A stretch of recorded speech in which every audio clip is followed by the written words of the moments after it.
taking Bitcoin in isolation of, putting all the other assets aside, we believe Bitcoin disrupts gold.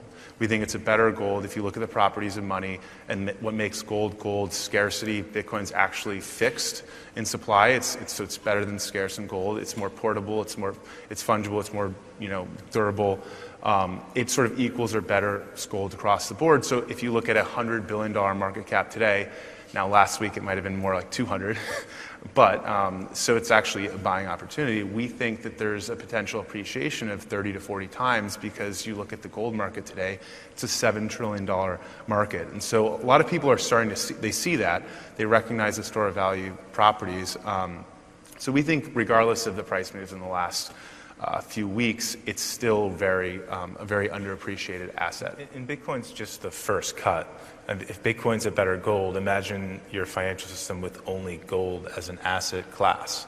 That's how sort of early in the beginning of this is. There's going to be a menu of many cryptocurrencies, and they're going to rethink the entire internet and how we sort of view it. You could never buy a piece of the internet back in the 90s. You couldn't buy the protocols. You could invest in a VC firm on Sand Hill Road that had to pick Amazon versus Pets.com. So you had to get lucky. You had to be very privileged and get lucky many times to get it. Now you can just buy a piece of the protocol. So buying Bitcoin is like a call option on the entire Bitcoin ecosystem. A Bitcoin company will not work out before Bitcoin works out itself first. So the ultimate Bitcoin bet is Bitcoin, or the ultimate Ethereum bet is Ether. And you're basically buying a piece of the racetrack. And you're not picking, Seabiscuit. Doesn't matter who wins as long as the races are running.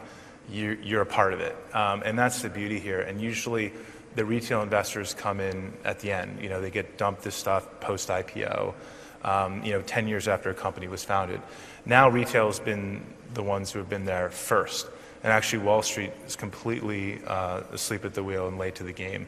Silicon Valley has actually completely missed it too. People in Silicon Valley and the companies have maybe personally got it. Some VCs have personally invested in coins, but they structurally were unable to had to invest in C Corps. And so buying gold or buying Bitcoin is not something they do, but the partners were investing their own money. And Silicon Valley very much missed cryptocurrency because they want to miss it.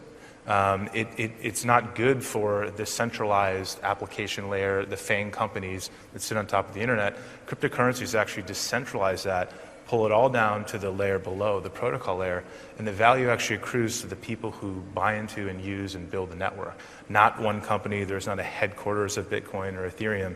These are networks that are decentralized and owned by, in a very democratic way, the users of them. Hey there, thanks for checking out CNBC on YouTube. Be sure to subscribe to stay up to date on all of the day's biggest stories. You can also click on any of the videos around me to watch the latest from CNBC. Thanks for watching.